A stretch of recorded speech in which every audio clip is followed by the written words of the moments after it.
আপনার কিচেনটাও কি 8 ফিট বা 6 ফিট বা তার থেকেও ছোট? চলুন আজকে আমরা দেখাই আমরা এই ছোট্ট কিচেনটা কিভাবে ফুল ইউটিলাইজ করছি। এই কিচেনটা খুবই ছোট, তা তো দেখতেই পাচ্ছেন। এখানে অনেক বেশি কিছু করা হয় নাই, সিম্পল ভাবে রাখা হয়েছে। তো প্রথমে শুরু করি আমরা লো হাইট ক্যাবিনেট দিয়ে। এখানে আমরা 3টা ড্রয়ার রাখছি। এখানে চাইলে ক্লায়েন্ট কাটলারি সেট এবং পাশাপাশি অন্যান্য প্রয়োজনীয় জিনিসপত্র রাখতে পারবে। এবং এখানে একটা সিঙ্কের নিচে পাল্লা এবং এই পাশে সেন। এরপরে এখানে আছে একটা হ্যাঙ্গিং ক্যাবিনেট। এখানে নিত্য প্রয়োজনীয় জিনিসপত্র রাখার জন্য কত বড় একটা স্টোরেজ, এবং এখানে একটা পার্টিশন আছে, সেলফ। এখানে হিউজ একটা স্টোরেজ আছে এবং এই স্পেসটা খালি রাখা হয়েছে ফিউচারে ক্লায়েন্ট যখন কিচেন হুড ইউজ করবে যাতে তখন কোনো সমস্যা না হয়। এবং ঠিক আপার, এখানে একটা আপার ক্যাবিনেট আছে। এই হচ্ছে গিয়ে ক্যাবিনেট। যেহেতু স্পেস কম, আমাদের এক্সট্রা বেশি কিছু করা যাইতেছিল না।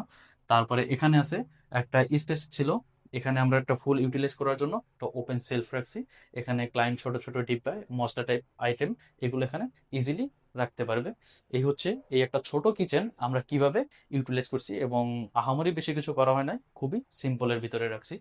আর এখানে আমরা ন্যাচারাল পলিশ, আমরা হচ্ছে গিয়ে আপনার সেগুন সেগুন বোর্ডের উপরে আমরা ন্যাচারাল পলিশ করছি। আর ফিনিশিং এই যে দেখুন। আপনার বাসার কিচেনটাও কি স্পেস ছোট? তাহলে আর কোনো টেনশন নাই। ইন্টেরিয়র রিলেটেড টিপস পেতে আমাদের পেজটি ফলো রাখুন, 9 ইন্টেরিয়র।